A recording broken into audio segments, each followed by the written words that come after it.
la mer. C'est ici que tout commence. Sauvons les poissons, sauvons les poissons, sauvons les pêcheurs. Pêcheurs, mais pêcheurs de quoi? La mer est vide. Elle a raison. C'est la surexploitation globale. Faut arrêter de pêcher, sinon on court à la catastrophe. Faut arrêter. Oui, y a qu'à demander aux scientifiques, tiens. N'importe quoi. La ressource se porte très bien. On pêche plein de petits poissons. Pas vrai. D'ailleurs, je vais leur demander, moi aux scientifiques, si on pourrait pas nous augmenter les quotas. Oh là là là là là là là, stop. Ce n'est vraiment pas aussi simple que ça.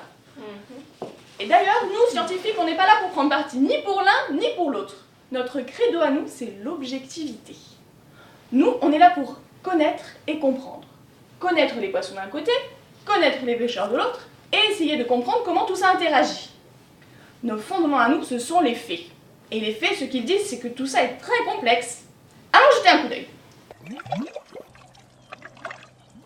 Et oui, vous voyez, c'est plutôt trouble tout ça. Et même avec les nouvelles technologies, on ne peut pas voir les poissons qui sont sur le fond. Ajouté à la profondeur et à l'immensité de la mer, déjà il nous reste beaucoup à découvrir. Et bien plus encore à comprendre. Et comme dans la mer, il n'y a pas de frontières, tout est lié et tout varie dans le temps, dans l'espace, c'est loin d'être simple.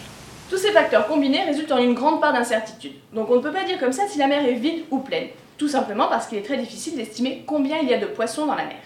Pour estimer combien il y a de poissons dans la mer, l'une des méthodes employées par les scientifiques consiste à aller en mer et à se prendre pour un pêcheur. Enfin, les scientifiques ne pêchent pas exactement comme les pêcheurs professionnels. C'est même très différent. Le pêcheur professionnel, il va directement là où il sait qu'il a le plus de chances de trouver du poisson. Il doit vivre de sa pêche. Alors que nous, scientifiques, on n'a même pas vraiment besoin de trouver du poisson. On pêche de façon aléatoire pour voir là où il y a du poisson et là où il n'y en a pas. On choisit donc au hasard des points sur la carte, où on va pêcher, ce qui nous donnera des visions ponctuelles de ce qu'il y a dans la mer.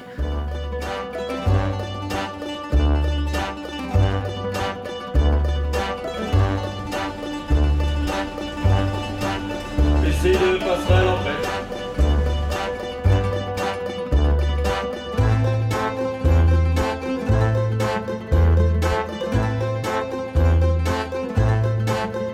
Voyons ce qu'on a là.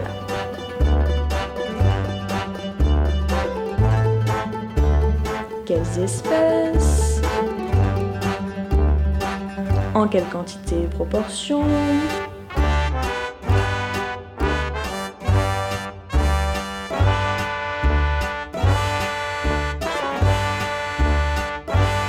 Combien il y a de petits, de gros? Est-ce qu'il y a beaucoup de jeunes, de vieux? Pendant ce temps-là, on rejoint le point suivant, et ainsi de suite jusqu'à avoir couvert la totalité de la zone étudiée.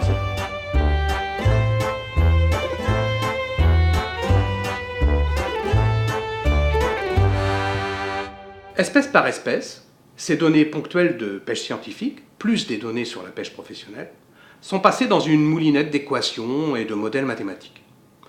Moulinette qui nécessite des connaissances approfondies sur l'espèce et les bateaux qui la capturent, etc.